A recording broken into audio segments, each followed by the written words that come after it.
Welcome to Digging Deeper, Temple family, and Happy New Year. We wish you have a great and blessed New Year, and may the Lord's blessing be upon you and your families. For the last Sunday, the sermon was from Psalm 90, verse 12, that talked about learning to live wisely. We saw that living wisely means to appreciate the present, analyze the past, and anticipate the future and plan it with God. So for the digging deeper, we want to talk more about another aspect of appreciating the present.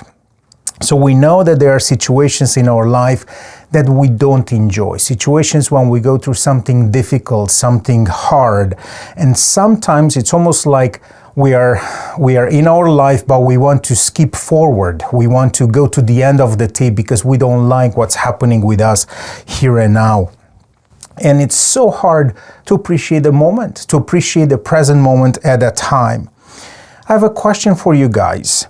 Have you encountered difficulties and adversities in your life? What helped you to go through those difficult times?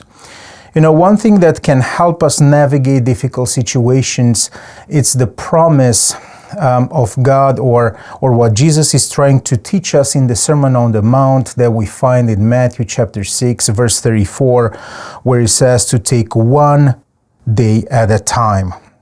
One day at a time. Now, what can help us to do that is the concept that we call is to change the narratives. So what that means that when we change the way how I think about things, the things can change, right? So I'll give you an example. If I believe that anything that happens in my life, God can use it for my good, or God can use it as a lesson for me, then when I go through something difficult in life, I'm gonna be looking for that opportunity and I'm trying to see what is the lesson that God is trying to teach me. There is a Bible verse in James chapter 1 verse 2 that I appreciate, and that verse goes like this. I mean, there are a few different translations, but this one from NIV goes like this. Consider it pure joy, my brothers and sisters, whenever you face trials of many kinds. Sometimes this Bible verse, it's hard for us to understand, and when I read that verse, I'm trying to ask, what is Apostle James telling us? That we should leap for joy when we go through difficulties and through trials in our life? No, we should not leap for joy. However, we have to change the way how we think about the difficulty or how we think about that adversity that we're going through. Maybe you've heard about the expression that in the middle of every crisis, there is an opportunity. So we have to look at this Bible verse to see what is the opportunity for us. What is the opportunity? This is how we can change the narratives. And how we can change the narrative is, replacing the question why. That many times we have that question in our vocabulary when we go through difficult times is why. Why is this happening to me? Why is this happening to my family? Why now? Why? So to change the narrative is to change asking the question why with the question what? What? And basically to be almost like a prayer and to say, God, what are you trying to teach me? God, what is the lesson for me today? Lord, what is the opportunity for me?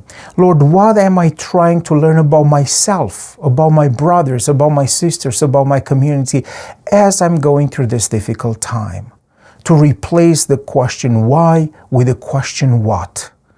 And every time when we have the opportunity to practice something, then also we have the opportunity to grow.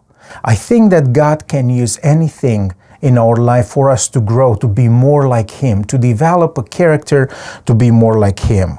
When you go through difficult times, what kind of questions do you ask yourself? What kind of questions go through your mind? What narratives do you need to change in order for us to face trials and tribulations and difficulties with the kingdom of God perspective? Now, also, another thing that can help us as we go through difficult times is to focus on the promises of God, those promises that are applicable to us. I like the verse from John 16, verse 33, where Jesus says, "I have told you these things so you may have peace. In the world you will have trouble, but take heart, I have overcome the world." What does it mean when Jesus says, that in the world you'll have trouble? It means that we're going to encounter stress and difficulties and problems and trials and tribulations.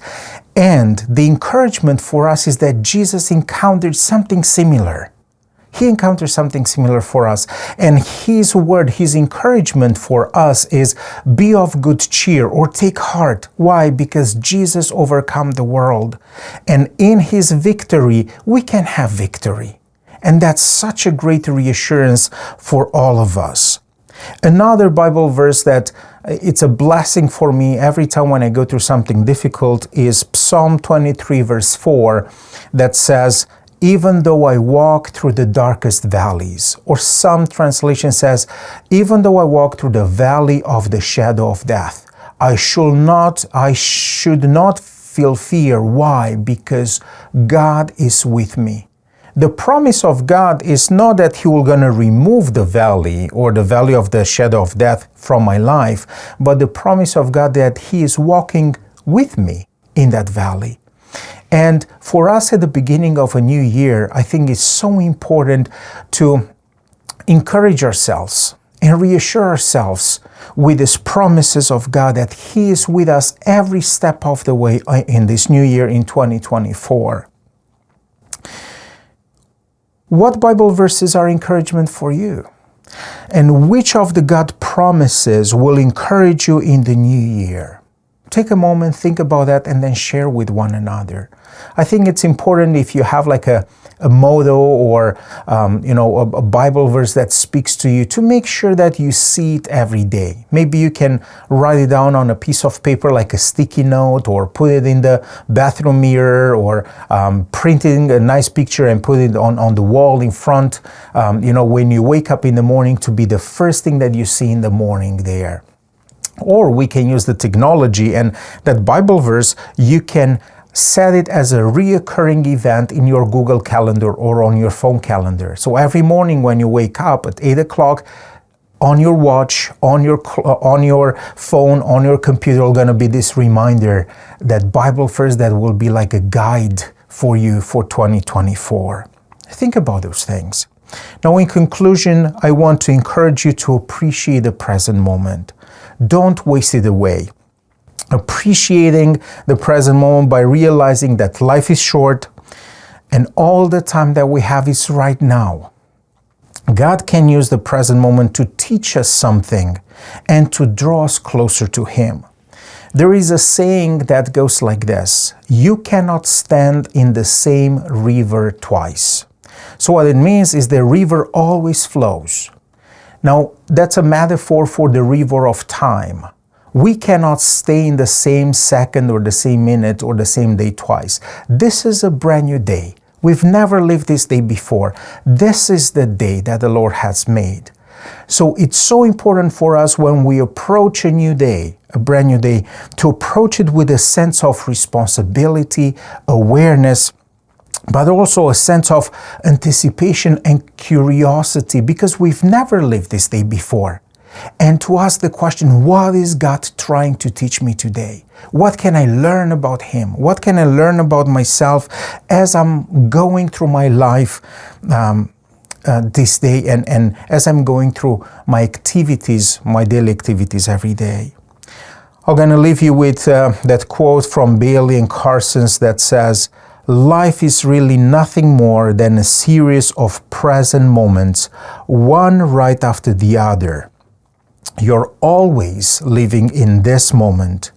Will you live it present or absent?" Please think about that, and thank you for your time, and have a blessed year. Bye.